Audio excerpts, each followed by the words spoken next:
Assalamualaikum warahmatullahi wabarakatuh. Alhamdulillahirabbil alamin wassalatu wassalamu ala nabiyyina Muhammadin wa ala alihi wa ashabihi ajma'in wa man tabi'ahum bi ihsanin illa yaumiddin. Alhamdulillahirabbil alamin.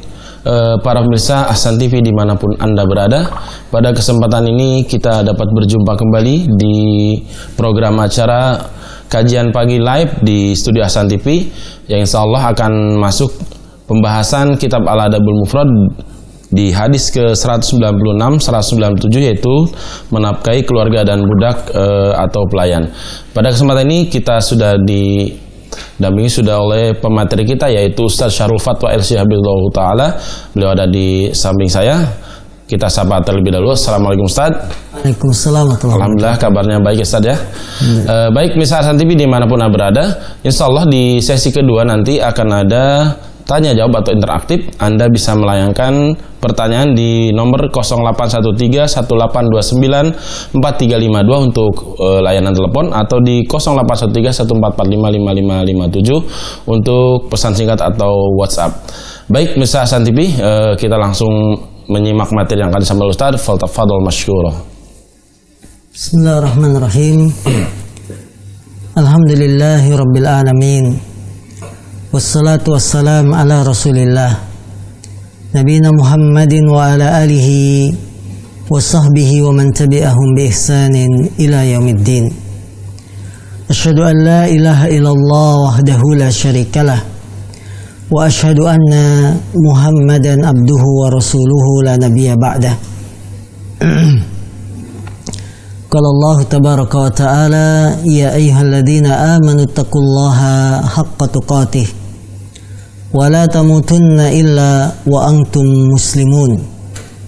Wa qala aidha ya ayyuhan nasu taqu rabbakumul ladzi khalaqakum min nafsin wahidah wa khalaqa minha zawjaha wa batha minhuma rijalan katsiran wa nisaa'a wattaqullaha alladzi tasaaluna bihi wal arham innallaha kana 'alaikum raqiba.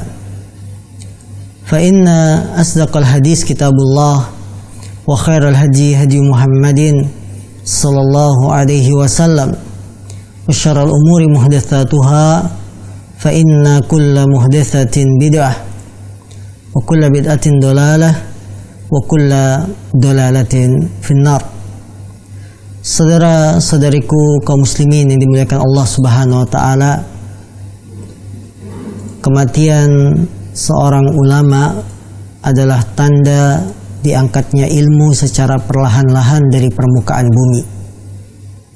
Nabi kita yang mulia sallallahu alaihi wasallam, beliau bersabda, innallaha la yanzi'u ilman intiza'an, innallaha la yaqbidul ilma intiza'an walakin yaqbidul ilma biqabdil ulama. Hatta idza lam yubki aliman ittakhadhan nasu ru'usan juhala fasu'ilu fa'aftau bighairi ilmin fadallu wa adallu. Apa kata Nabi kita yang mulia sallallahu alaihi wasallam? Sungguhnya Allah tidak mencabut ilmu ini dengan sekali cabutan, akan tetapi Allah akan menghilangkan ilmu dari permukaan bumi ini dengan mematikan para ulama. Ya, jadi Allah akan angkat ilmu ini perlahan-lahan dengan diwafatkannya para ulama. Hingga apabila tidak tersisa satu orang ulama pun, satu orang yang berilmu pun, manusia akan mengangkat tokoh-tokoh, pimpinan-pimpinan yang bodoh. Fasu'ilu, kemudian mereka ditanya tentang permasalahan agama ini. Fa'aftau bighairi ilmin, maka mereka akan berfatwa tanpa ilmu. Karena fatwanya dibangun di atas kebodohan, akibatnya apa? Fadallu wa adallu. Mereka yang berfatwa ini, orang-orang bodoh ini, dollu, mereka tersesat. Wa adallu, dan menyesatkan orang lain.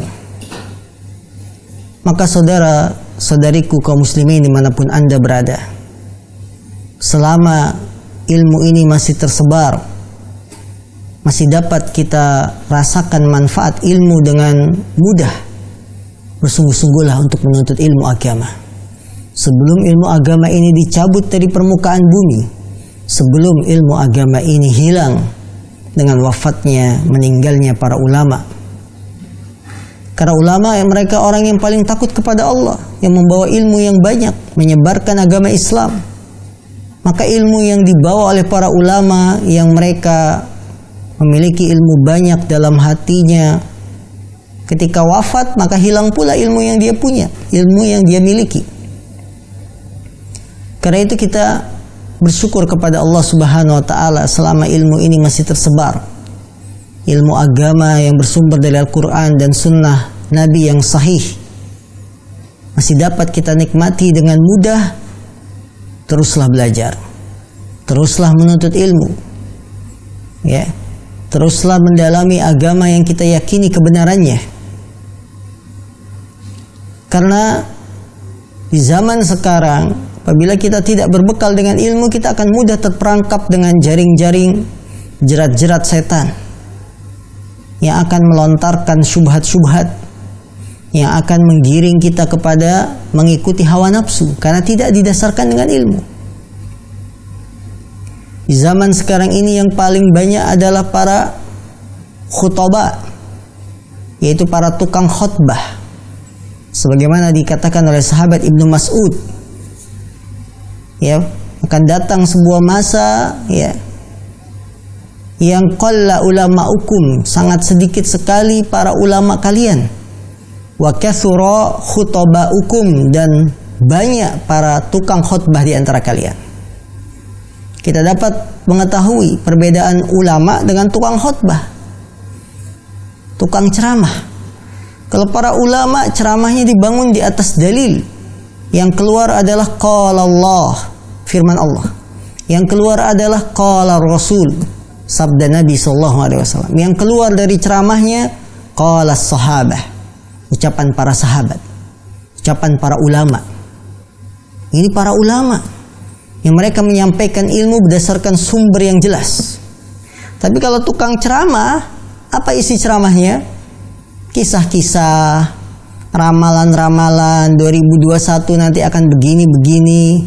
Kan benar ramalan saya, baru Januari sudah ada kecelakaan, musibah, longsor.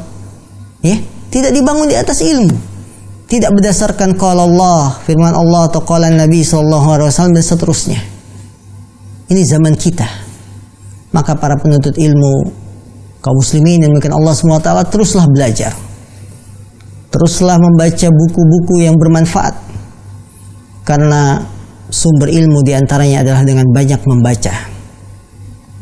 Sebelum ilmu ini diangkat, sebelum ilmu ini hilang dari permukaan bumi. Karena kata Imam Ahmad, kebutuhan kita terhadap ilmu melebihi kebutuhan kita kepada makan dan minum. Seorang makan dan minum, ya, dalam sehari makan 3 kali, minumnya paling maksimal 8 liter, itu pun kadang-kadang tidak tercapai 8 liter. Tapi kebutuhan kita kepada ilmu sepanjang hayat kita, dari mulai bangun tidur sampai tidur kembali, kita membutuhkan ilmu. Maka teruslah semangat, diantaranya dengan mengikuti kajian-kajian, siaran-siaran TV dakwah yang bermanfaat, diantaranya Ahsan TV, ya, yang memberikan ilmu-ilmu bermanfaat insyaallah kepada masyarakat agar lebih mendekatkan kepada sunnah Nabi SAW. Hadis nomor 196. Qala al-Imam al-Bukhari rahimahullah, Imam Bukhari rahimahullah, beliau mengatakan, haddatsana Musaddadun qala haddatsana Hammad bin Zaid an Asim bin Bahdalah an Abi Salih an Abi Hurairah qala qala Rasulullah sallallahu alaihi wasallam, khairus sadaqati ma baqqa wa gina, khairus sadaqati ma baqqa ginan, wal yadul ulya khairun minal yadis sufla, wabda biman ta'ul, taqulu imra'atuk anfik alayya aw talikni, wa yaqulu mamlukuk anfik alayya aw bi'ni, wa yaqulu waladuk ila man takiluna. Dari sahabat Abi Hurairah, semoga Allah meridhoinya, dia berkata, Rasulullah SAW mengatakan sebaik-baik sedekah adalah apa yang menyisakan kecukupan, dan tangan yang di atas lebih baik dari tangan yang di bawah. mulailah engkau memberikan nafkah kepada orang yang di bawah tanggunganmu. Istrimu berkata, berilah nafkah kepadaku atau ceraikan aku. Dan pelayanmu juga mengatakan, berilah nafkah kepadaku atau juallah aku. Kemudian anaknya berkata, kepada siapa engkau akan mewakilkan kami, menyerahkan kami? Kaum muslimin yang dimuliakan Allah Subhanahu wa taala, sedekah adalah apa yang diberikan dalam rangka mencari pahala kepada Allah Subhanahu wa taala. Itu namanya sedekah. Kalau hadiah, apa yang diberikan dalam rangka menjalin kasih sayang. Nah, makanya para pemuda-pemudi yang sedang jatuh cinta, ngasihnya apa? Hadiah, bukan ngasihnya sedekah. Saya sedekah sama kamu ya.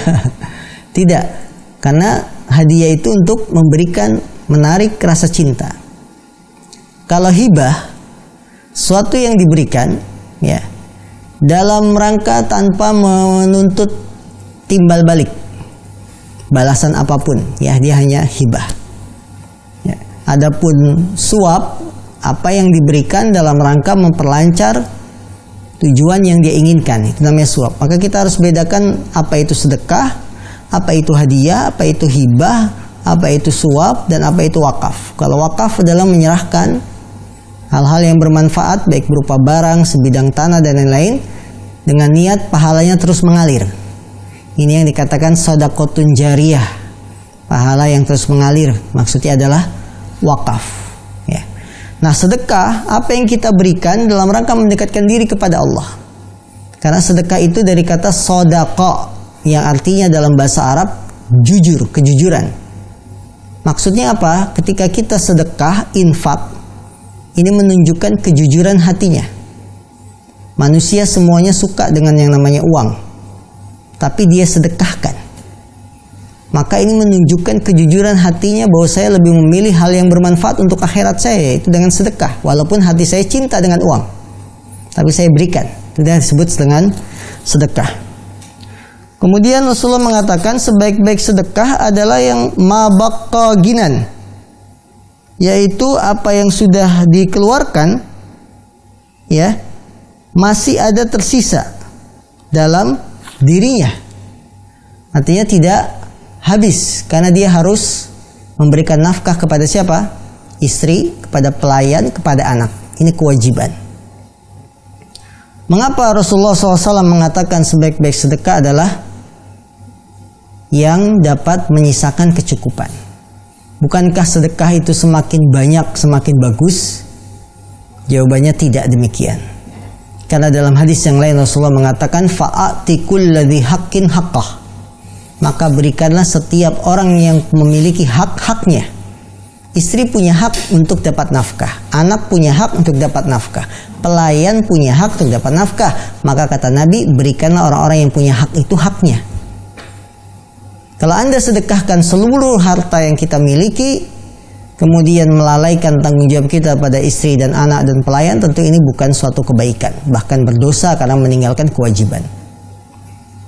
Karena itu dalam hadis yang lain Rasulullah SAW mengatakan wakulu washrabu walbasu watasaddaku min ghairi israfin wala makhilah.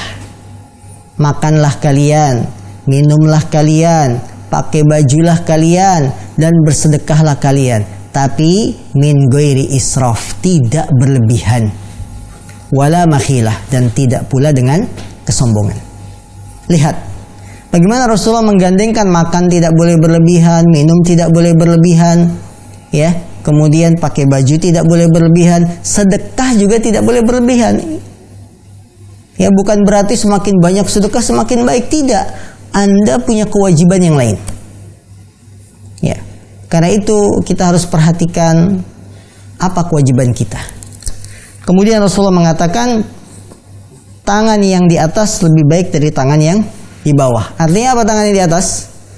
Yang memberi. Tangan yang di bawah? Yang minta. Kalau yang di atas yang ngambil gimana? Jadi dia mintanya nggak begini, ngambil dari atas. Jadi yang ngambil, yang minta lebih baik daripada yang memberi. Tidak, ya maksudnya tangan di atas itu adalah yang bersedekah. Lebih baik daripada tangan yang di bawah, yaitu yang meminta-minta. Mulailah dari orang yang engkau wajib untuk nafkahi, tanggung jawab bu. Ya, sampai istri yang mengatakan infaklah kepadaku, berilah nafkah kepadaku atau ceraikan aku.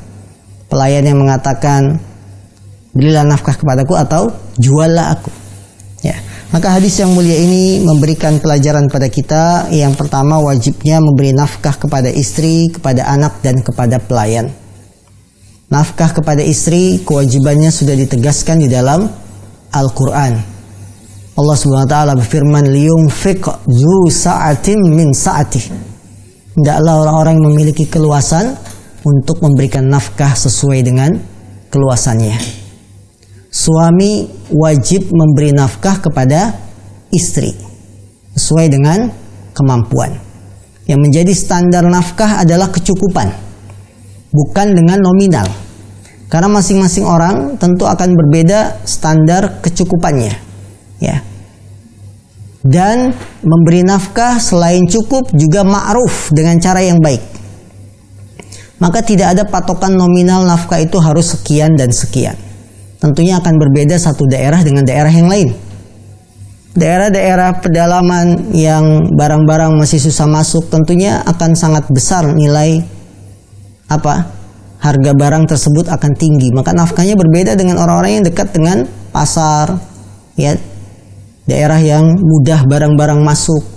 Maka nafkah itu standarnya adalah cukup dan baik. Artinya gimana? Ketika kita memberi nafkah kepada istri, kalau makan siang dengan nasi, sayur bayam, atau dengan lauk ikan, ya, ikan tongkol, atau dengan tempe tahu, cukup tidak? Cukup. Baik tidak? Baik.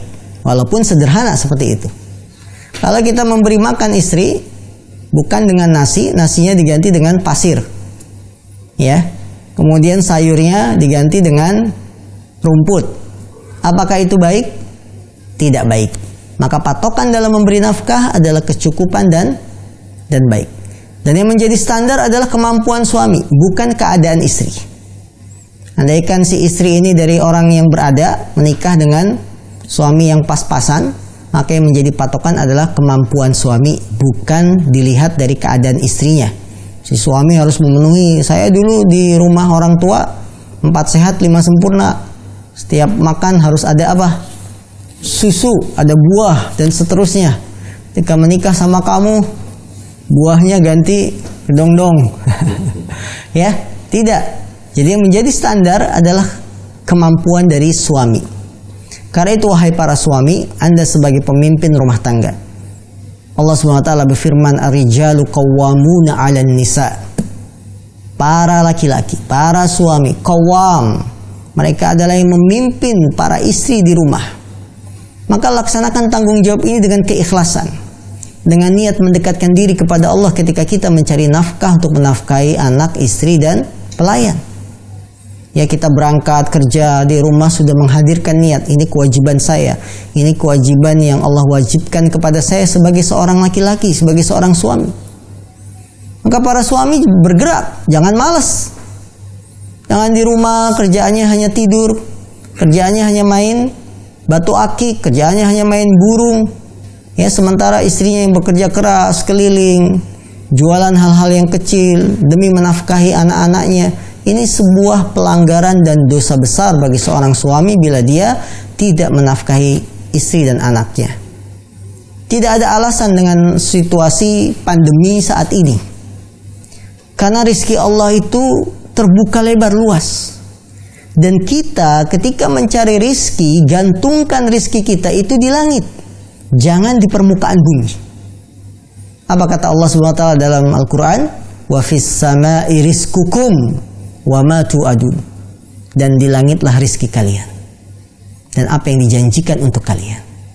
Artinya kalau kita menggantungkan dengan rizki kita yang ada di dunia ini, di permukaan bumi, ketika habis sumber alam, kita akan berhenti bekerja, tidak cari nafkah? Tidak. tapi gantungkan rezeki kita di langit. Allah yang maha memberi rezeki. Kita yakin Allah akan membukakan pintu-pintu rezeki.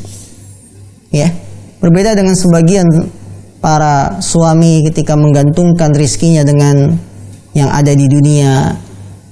Dia lepas dari pekerjaan karena di PHK dalam situasi pandemi. Akhirnya apa? Males. Karena menyangka rezekinya ya itu saja. Tawakalnya dengan bos yang ada di pabrik. Ketika dipecat di PHK sudah mentalnya turun dan lemes. Beranggapan bahwa tidak ada lagi pintu rezeki buat saya. Tidak ada lagi kerjaan yang sesuai dengan saya karena skill saya hanya di operator mesin pabrik, ya. Ini persangkaan yang sangat salah. Jadi kita mencari rezeki, gantungkan rezeki kita di langit. Ketika kita yakin tawakal kita di langit, Allah yang akan memberikan rezeki. Ketika kita bekerja kemudian Allah menentukan takdir dipecat, di PHK, pemutusan hubungan kerja, pengurangan karyawan karena dalam situasi seperti ini, kita tidak akan gusar. Kita yakin akan ada pintu rezeki yang lain karena kita menggantungkan rezeki kita di langit. Ini sebagai motivasi kepada teman-teman para suami untuk terus semangat mencari nafkah. Di dalam hadis ini menunjukkan wajibnya memberi nafkah kepada siapa? Istri, anak, dan pelayan. Karena itu janganlah kita beralasan dengan keadaan. Selama fisik kita sehat, diberikan ketakwaan, kekuatan iman, bekerjalah. Yang tidak ada lain tujuan kita dalam mencari nafkah adalah untuk bekal di kampung akhirat kita, agar agama kita tenang, sholat kita tenang dengan tercukupinya, nafkah untuk keluarga, anak, istri, dan pelayan. Kemudian yang kedua, pelajaran yang bisa kita petik dari hadis yang mulia ini, bahwasanya pahala dari memberikan nafkah kepada keluarga, istri, anak, dan pelayan akan didapat kalau niatnya adalah mendekatkan diri kepada Allah Subhanahu wa Ta'ala. Maka para suami, ketika kita memberikan nafkah kepada istri, anak, dan pelayan, ini kita akan dapat pahalanya kalau niat kita dengan memberikan nafkah ini adalah mendekatkan diri kepada Allah, bukan sekedar menjalankan rutinitas sehari-hari. Ya, saya mah rutinitas saya begini, pergi pagi, pulang sore ke kantor, tiba tanggal muda memberikan gaji kepada istri supaya dikelola. Tidak ada niat untuk mencari pahala, tidak ada niat bahwa ini adalah kewajiban yang Allah wajibkan, maka tidak dapat. Jadi kalau dia niatnya memberi nafkah hanya sekedar ngasih, tidak ada niat mendekatkan diri, kewajibannya gugur, tapi pahalanya tidak ada. Ya, dia tidak dosa karena sudah ngasih nafkah. Cuma apakah dia dapat pahala? Tergantung niatnya. Kalau niatnya dengan memberikan nafkah dalam mendekatkan diri kepada Allah, dia dapat pahalanya. Maka dari itu kaum muslimin, ini pentingnya kita selalu memperbaharui niat. Ya, niat amalan-amalan yang biasa-biasa saja bisa bernilai besar kalau diniatkan mendekatkan diri kepada Allah.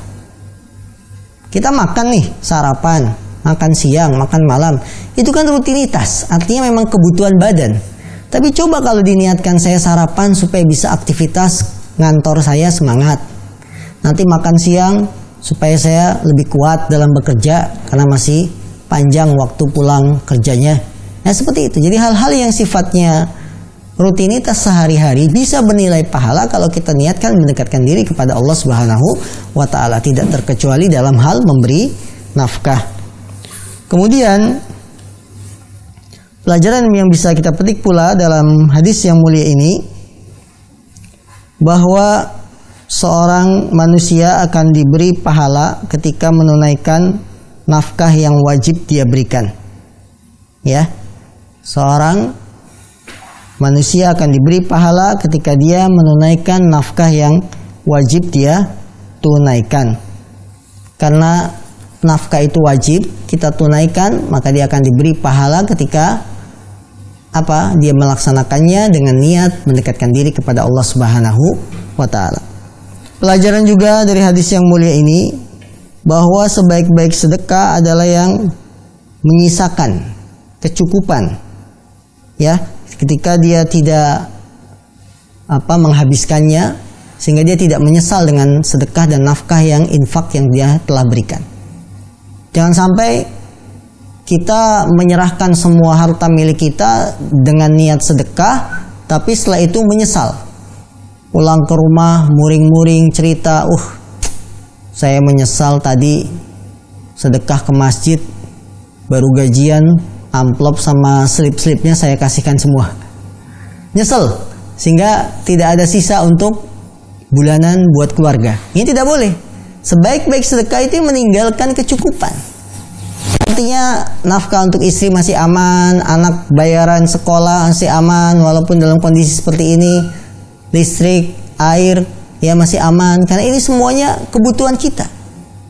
Jadi Anda punya pos-pos yang mana saya harus sedekah, mana pos yang harus saya tunaikan sebagai kewajiban, ya, dengan memberi makan istri, keluarga, dan seterusnya. Maka kaum muslimin, inilah sebaik-baik sedekah. Sebaik-baik sedekah.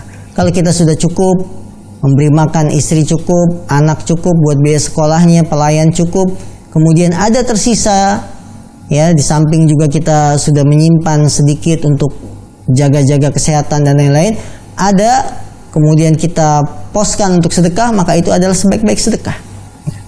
Yang kedua, pelajaran yang bisa kita petik dari hadis ini, orang yang cukup, yang hidupnya cukup dan dia soleh, sehingga bisa menunaikan hak-hak, ya, kewajiban kepada orang yang di bawah tanggungannya, ini lebih baik daripada orang yang miskin, yang fakir. Maka saudaraku, para pemirsa yang dimuliakan Allah SWT, Islam tidak mencela kita itu kaya. Islam tidak mencela kita itu hidup dalam kecukupan. Yang dicela adalah ketika kita kaya, cukup, tapi kita tidak menunaikan kewajiban kita seperti zakat. Itu yang tidak boleh. Di dalam hadis ini bisa kita ambil laki-laki yang soleh, yang dia cukup hidupnya, kemudian menunaikan kewajibannya, itu lebih baik daripada orang yang miskin, tapi dia tidak menunaikan kewajiban. Karena itu kaum muslimin yang dimuliakan Allah, Islam tidak mencela, ya, agar kita bekerja, berusaha. Islam justru mencela orang-orang yang malas. Karena itulah Nabi setiap pagi beliau berlindung dari sifat malas. Allahumma inni a'udzubika minal kasali, ya Allah, aku berlindung kepadamu dari kasal, sifat malas. Ya. Jadi sebagai suami, apabila kita memang memahami agama ini dengan baik, maka giatlah untuk mencari nafkah agar kita bisa memberikan hak-hak, ya, hak yang wajib diterima oleh istri, oleh anak, oleh pelayan. Kemudian kita juga soleh, bisa menjaga agama kita, tentu ini lebih baik. Pelajaran berikutnya yang bisa kita petik dari hadis yang mulia ini,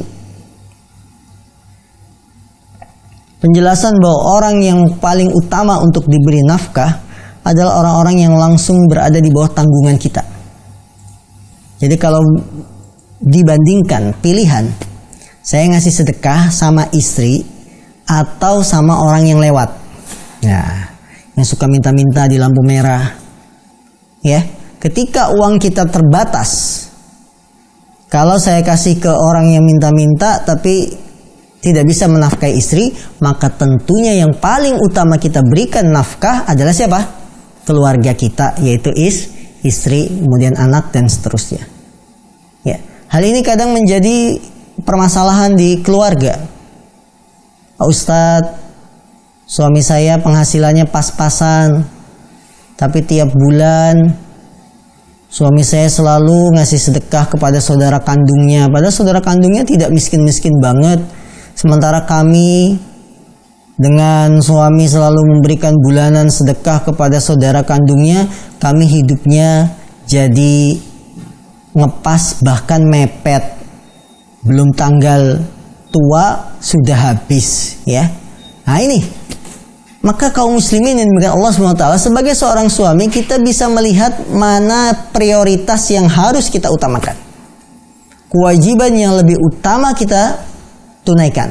Siapa? Keluarga, anak, istri ini. Ya. Maka kaum muslimin jangan sampai kita prioritas kita salah. Kita lebih mengutamakan orang lain, sementara menelantarkan kewajiban kita sebagai suami kepada istri dan anak. Nah ini. Pelajaran juga yang bisa kita petik dari hadis ini, kewajiban seorang suami memberikan nafkah kepada istri, kepada budak, kepada anaknya adalah bentuk pendekatan diri kepada Allah Subhanahu wa ta'ala. Ya. Yang paling besar pahalanya adalah ketika kita memberikan nafkah kepada istri. Rasulullah dalam hadis Muslim beliau bersabda, dinarun anfaqtahu fi sabilillah wa dinarun anfaqtahu fi raqabah wa dinarun saddaqta bihi ala miskin wa dinarun anfaqtahu ala ahlik a'zamuha ajran alladhi anfaqtahu ala ahlik. Dengarkan hadis ini. Bagaimana Rasulullah memberikan standar prioritas mana yang lebih saya utamakan. Beliau bersabda, dinar yang kau nafkahkan di jalan Allah, dinar yang kau nafkahkan untuk memberikan kepada pelayan, dinar yang kau sedekahkan kepada fakir miskin, dinar yang kau nafkahkan kepada istrimu, maka yang paling besar pahalanya adalah dinar yang engkau nafkahkan kepada istrimu, kepada keluargamu. Allahu Akbar. Rasulullah menyebutkan apa yang kamu nafkahkan di jalan Allah, kepada pelayan, kepada orang miskin, ya, kepada istri, yang paling besar pahalanya nafkah yang engkau berikan kepada istrimu, kepada keluargamu. Maka para suami jangan pelit-pelit sama istri, berikan nafkahnya, berikan kewajiban kita kepada dia. Karena kata Rasulullah, a'zamuha ajran. Apa terjemahannya a'zamuha ajran? Yang paling besar pahalanya itu kepada istri. Maka berilah apa yang kita mampu dari penghasilan kita kepada istri. Ya, istri sekali-kali diberikan baju, jangan bajunya sudah bolong-bolong. Itu nafkah. Karena nafkah itu bukan hanya makan minum. Nafkah yang wajib itu 3. Sandang, pangan, papan. Ini sepakat ulama. Wajib kasih makan minum, wajib kasih makan pakaian, ya, wajib memberikan nafkah pakaian dan tempat tinggal. Nah ini. Kadang-kadang para suami dia lebih royal kepada temannya, teman kantornya. Kalau neraktir tiap Jumat habis 200-300 ribu. Tapi istri minta bubur ayam gak dibelikan. Istri minta soto imut tidak dibelikan. Nah, ini tidak boleh, kezoliman. Apa kata Nabi? Yang paling besar pahalanya adalah apa yang kau nafkahkan kepada istrimu. Maka wahai para suami, sayangilah istri kita masing-masing. Jangan sayangi istri orang. Ya, itu. Karena Rasulullah yang mengatakan, ketika engkau sedekah pada fakir miskin, ketika engkau sedekah di jalan Allah, yang paling besar itu justru pahala yang kita berikan kepada istri kita. Hadis 197, dan ini hadis yang terakhir dalam jilid 1 dari buku Al-Adab Al-Mufrad. Qala al-Imam Al-Bukhari, hadatsana Muhammad bin Katsir qala akhbarana Sufyan an Muhammad bin Ajlan anil Maqburi an Abi Hurairah radhiyallahu anhu qala amara an-nabiy sallallahu alaihi wasallam bis sadaqatin faqala rajulun indi dinar qala anfiqhu ala nafsik qala indi akhar qala anfiqhu ala zawjatik qala indi akhar anfiqhu ala khadimik thumma anta absar. Jadi sahabat Abu Hurairah radhiyallahu an dia berkata, Nabi SAW memerintahkan untuk sedekah. Maka Rasulullah SAW, maka ada seorang laki-laki yang berkata kepada Rasul SAW, saya memiliki dinar. Kemudian kata Nabi, nafkahkanlah untuk dirimu. Artinya apa? Dirimu itu untuk makan, untuk kebutuhanmu. Saya punya dinar yang lain. Kata Nabi, berilah nafkah kepada istrimu. Saya punya yang lain, dinar yang lain. Berilah nafkah kepada pelayanmu. Kalau masih ada simpanan uangmu, maka kamu lebih tahu kepada siapa kita memberikan nafkah. Hadis yang mulia ini menunjukkan kepada kita bagaimana Rasulullah SAW memberikan bimbingan kepada orang yang bertanya. Ya, ketika dia bertanya, saya memberikan nafkah ini kepada siapa saja. Begitulah seorang alim, seorang ulama, seorang pemimpin umat menunjukkan umatnya kepada jalan yang tepat. Mana prioritas yang harus saya tunaikan dalam memberikan nafkah. Maka para ahli ilmu, para kiai, para ustadz, jangan pelit-pelit dalam ilmu. Termasuk hak bagi para ulama, kewajiban yang harus mereka tunaikan adalah menyebarkan ilmu ini, menyampaikan ilmu ini. Bahkan tidak boleh kita menyimpan, menyembunyikan ilmu tanpa maslahah. Ya. Karena itu Rasulullah SAW sebagai pemimpin umat, sebaik-baiknya pembimbing umat, beliau membimbing bagaimana ketika ada yang tanya, wahai Rasulullah, saya memberikan nafkah pada siapa saja. Kata Rasul, mulai kepada dirimu sendiri. Artinya apa? Kita memulai untuk diri kita karena kita yang punya. Kita yang tahu saya untuk apa ini. Ya, ada kebutuhan apa yang harus saya tunaikan? Kewajiban apa? Apakah zakat dan seterusnya? Kalau masih ada, berikan nafkah kepada istri karena dia yang berada langsung di bawah tanggungan kita. Ya, seorang suami bertanggung jawab kepada istrinya. Kemudian barulah ketika masih ada uang yang lain, kita punya pelayan ya, mau mengangkat pembantu, maka pembantu itu lebih kita berikan haknya, kewajibannya, dia bekerja, kemudian kita berikan hak upahnya. Demikianlah Islam kaum muslimin yang dimuliakan Allah Subhanahu wa taala, bagaimana menempatkan sesuatu itu sesuai pada tempatnya. Prioritas mana yang lebih didahulukan. Nah, sampai di sini kaum muslimin yang dimuliakan Allah Subhanahu wa taala, kajian kita di pagi hari ini 2 hadis dalam kitab Al-Adab Al-Mufrad. Insyaallah kita lanjut pada sesi yang kedua. Nah. Jazakallahu khairan Ustaz atas penjelasan dan penyampaian materinya. Barakallahu fik. Kepada para pemirsa Ahsan TV dimanapun Anda berada yang semoga dirahmati oleh Allah Subhanahu wa taala, kami akan membuka pertanyaan di nomor 081314455557 untuk pesan singkat atau WhatsApp, atau di 081318294352 untuk layanan telepon. Kita masuk di sesi kedua setelah jeda berikut ini. Pemirsa Ahsan TV dimanapun Anda berada yang semoga dirahmati Allah Subhanahu wa taala, alhamdulillah kita masuk di sesi kedua, yaitu sesi interaktif tanya jawab kepada Ustadz. Bisa di 081314455557 untuk pertanyaan melalui WhatsApp atau pesan singkat, atau di 081318294352 untuk layanan telepon. Sudah masuk beberapa pertanyaan alhamdulillah dari pemirsa. Kita bacakan yang pertanyaan pertama. Assalamualaikum Ustadz, saya Abu Nafisah dari Tangerang Selatan. Barakallahu fikum Ustadz, mohon penjelasannya. 1. Bagaimana menjamak hadis antara sebaik-baik sedekah adalah yang masih menyisakan harta untuk hak dirinya dan keluarganya, dengan hadis sahabat Abu Bakar radhiyallahu anhu yang menginfakkan seluruh hartanya pada saat jihad fisabilillah. Apakah dimungkinkan memberikan pelajaran agama kepada seseorang berbeda-beda sesuai dengan iman dan pemahamannya?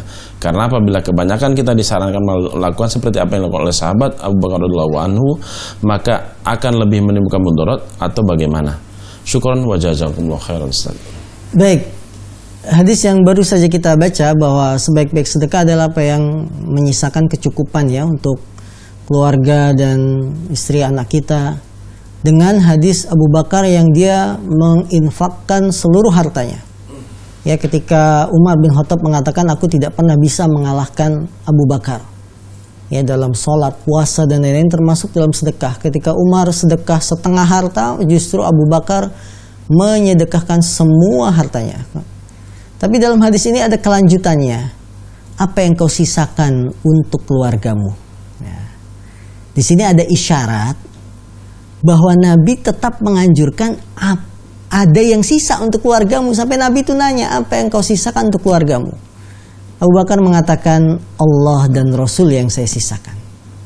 Artinya apa? Keimanan Abu Bakar, dengan tingginya keimanan dia, tawakalnya kepada dia tetap bergantung dalam memberikan nafkah kepada keluarga, kepada Allah dan Rasul. Artinya apa? Tetap mau berusaha. Kalau keyakinan, keimanan kita seperti Abu Bakar, boleh. Misalkan kita ada rumah, ya, rumah, mobil, apalagi kendaraan, kemudian kita sedekahkan. Setelah itu hari itu juga kita langsung berusaha. Ya, kita cari kerja keras untuk makan bulan ini.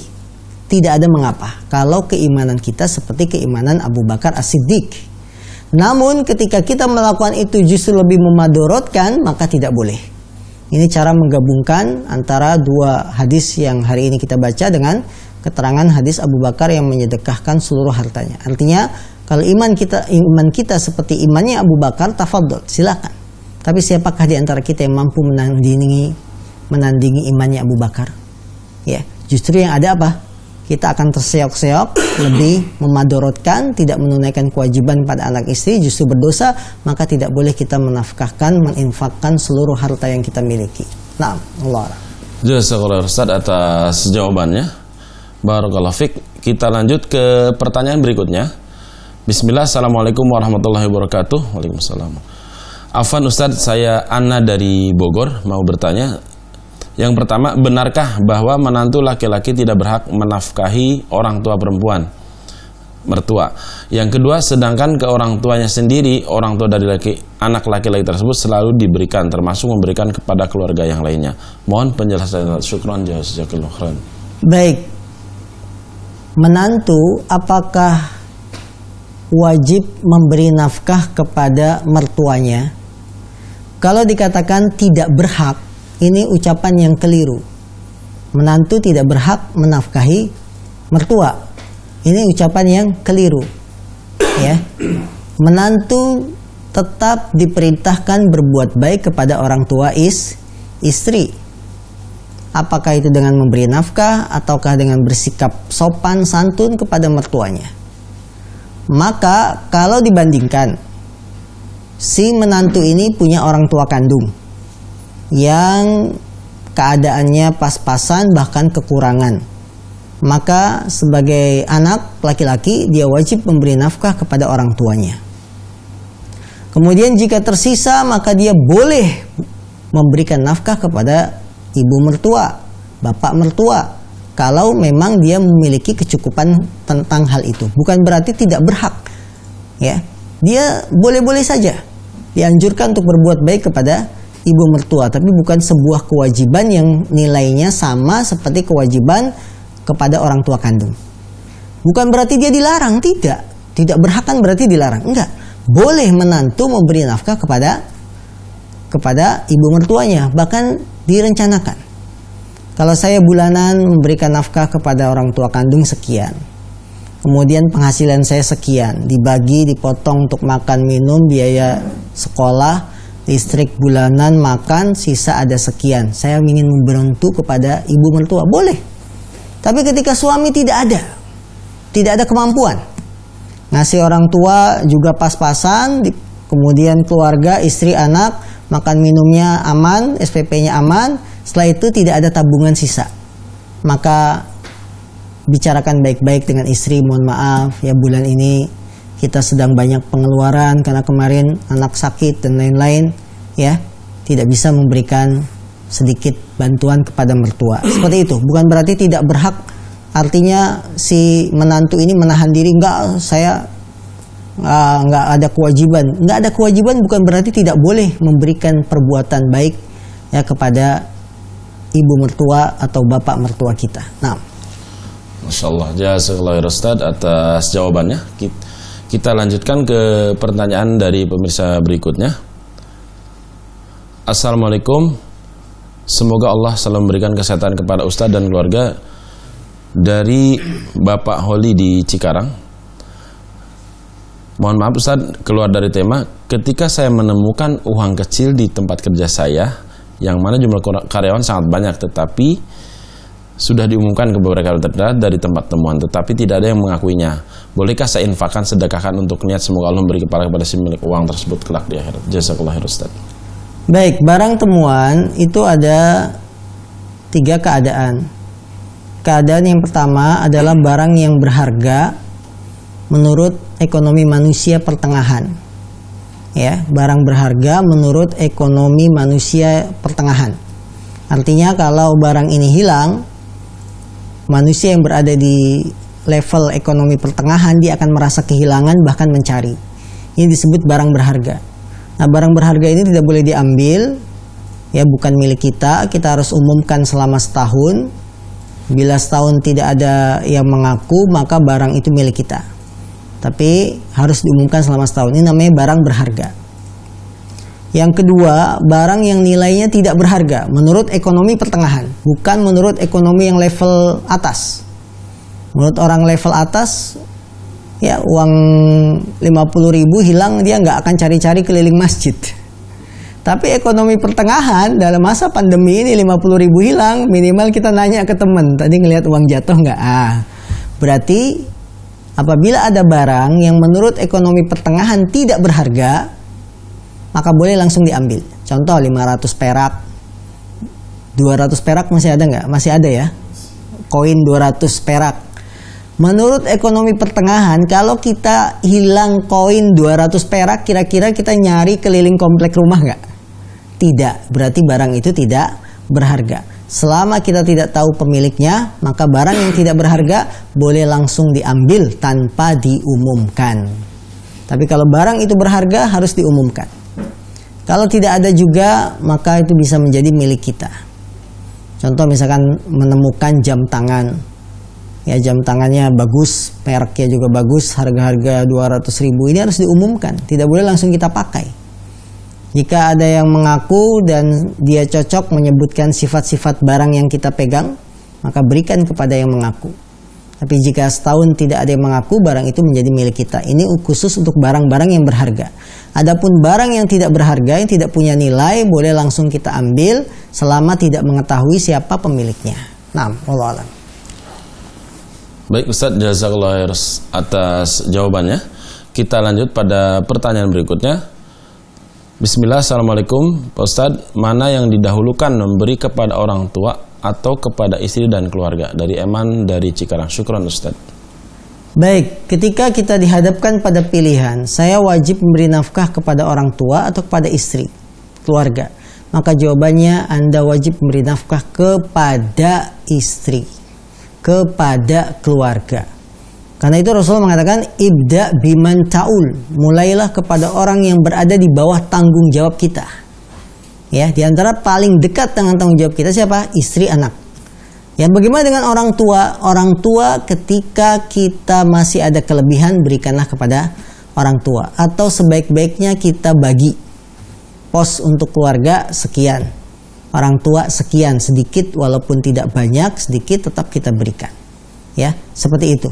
Tapi kalau terbatas misalkan, hari ini saya tidak pegang uang kecuali misalkan berapa? 20.000. 20.000 beli nasi padang dapat berapa bungkus? 2 bungkus. Kalau 2 bungkus ini saya kasih istri, anak, habis. Tidak ada buat makan orang tua. Orang tua juga nunggu. Maka bagaimana? Siapa yang didahulukan? Dahulukan kepada istri dan anak. Semoga istri hatinya tergugah, 1 bungkusnya dikasih ke orang tuanya.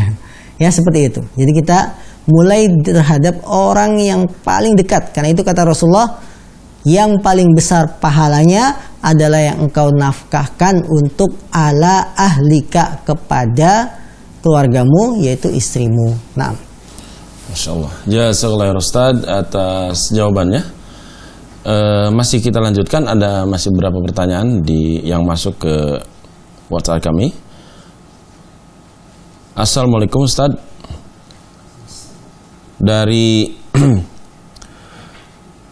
pemirsa di Majalengka. Ustadz, apakah boleh seorang istri meminta uang harian di luar uang belanja kebutuhan pokok, yang mana uang tersebut disimpan untuk dipakai membeli kebutuhan rumah tangga ketika dibutuhkan, tapi suami memberikannya agak terpaksa, padahal istri minta sesuai kemampuan? Jazakallahu khairan Ustadz. baik, uang harian maksudnya apa? Apakah termasuk dalam kategori nafkah? Karena ulama itu sepakat untuk nafkah yang wajib itu 3. Makan, minum, kemudian pakaian, kemudian tempat tinggal. Bila suami sudah menunaikan 3 ini, makan, minum, pakaian, tempat tinggal, maka gugurlah kewajibannya dalam memberi nafkah.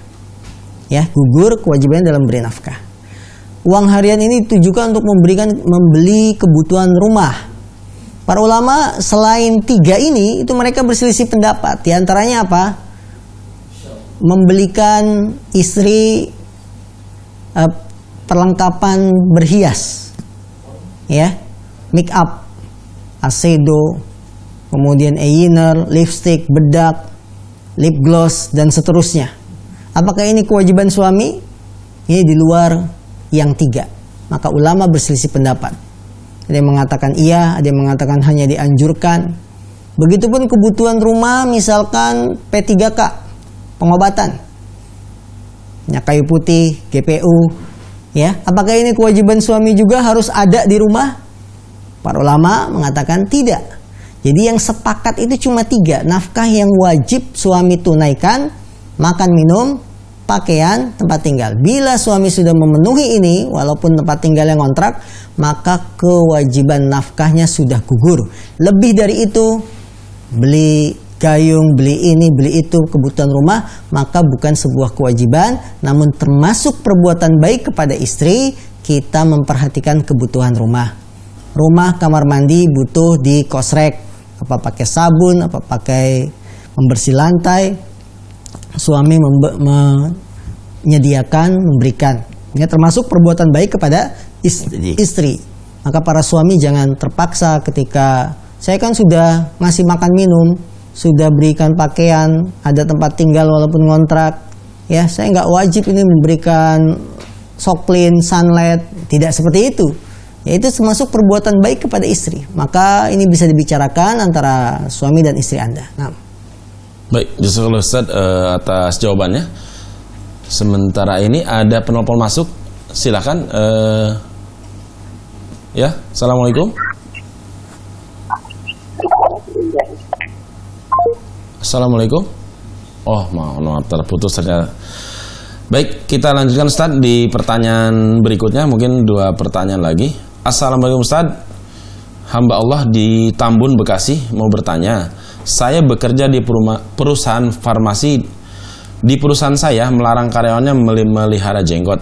Saya sangat berat Ustadz kalau harus memotong jenggot. Tapi keluarga sangat keberatan kalau saya harus keluar dari perusahaan. Mohon pencerahannya Ustadz, syukron. Pencerahannya adalah hadis Nabi SAW. Pencerahan dalam kasus ini, hadis Nabi SAW, man taraka syai'an lillah awwadahu Allahu khairan min. Barang siapa yang meninggalkan sesuatu karena Allah, maka Allah akan berikan ganti yang lebih baik. Ini pencerahan dari Nabi SAW. Orang yang meninggalkan sesuatu karena Allah, Allah akan ganti yang lebih baik. Nah, Allah a'lam. Barakallahu fiik Ustaz atas nasihatnya.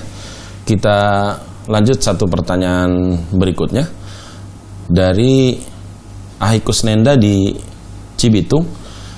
Bismillah, barakallahu fiik Ustaz. Izin bertanya, apakah ada batasan waktu bagi seorang ayah dalam memberikan nafkah kepada anaknya? Misal setelah anak dewasa dan sudah berumah tangga, maka gugurlah kewajiban seorang untuk memberikan nafkahnya. Mohon penjelasannya. Syukron Ustaz.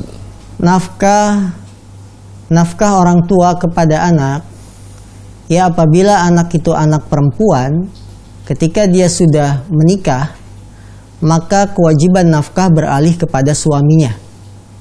Kita punya anak perempuan. Sampai kapan kita memberi nafkah? Sampai dia menikah. Ketika dia sudah menikah, maka kewajiban nafkah kepada anak perempuan ini sudah tidak lagi kewajiban kita sebagai orang tua, tapi berpindah pada suaminya yang menikahi putri kita. Bila anak kita anak laki-laki, sampai kapan kita memberi nafkah? Sampai dia bisa mandiri, bisa dilepas. Dan biasanya umumnya ketika sudah berumah tangga. Ya, bila anak kita laki-laki nih, dia masih butuh kuliah, ya kita biayai. Habis kuliah dia mau ngambil S2 lagi, biayai. Kalau memang itu dibutuhkan dan dia belum bisa mandiri. Ketika dia sudah bisa mandiri, bisa dilepas, maka bukan lagi kewajiban nafkah bagi kita. Karena kadang ada anak yang lulus SMA sudah bekerja, sudah punya penghasilan. Maka ini membahagiakan orang tuanya. Anak laki-laki ini lulus SMA sudah bekerja, tidak lagi menjadi kewajiban kita karena dia sudah bisa mandiri. Jadi kalau untuk laki-laki sudah bisa mandiri, adapun anak perempuan sampai dia menikah. Allah a'lam. Masya Allah. Jazakallahu Ustaz atas jawabannya dan penjelasannya. Baik, pemirsa Hasan TV dimanapun Anda berada, tidak terasa sudah hampir 60 menit kita menemani pemirsa Hasan TV.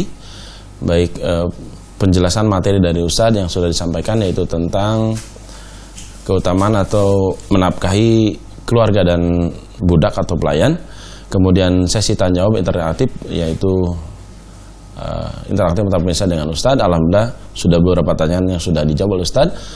Mohon maaf kami sampaikan kepada para pemirsa yang sudah bertanya namun belum sempat dijawab oleh Ustadz karena keterbatasan waktu. Kami juga dari kru juga mohon bila dalam menyampaikan materi banyak kesalahan. Mudah-mudahan apa yang disampaikan oleh Ustadz pada hari ini menjadikan ilmu yang bermanfaat untuk kita semua dan menjadikan kita sebagai orang yang muslim yang semakin baik dalam bermuamalah. Mudah-mudahan kita bisa aplikasikan dalam kehidupan sehari-hari. Kita tutup dengan kafaratul majlis. Subhanakallahumma bihamdika asyhadu an la ilaha illa anta astaghfiruka wa atubu ilaik. Assalamualaikum warahmatullahi wabarakatuh.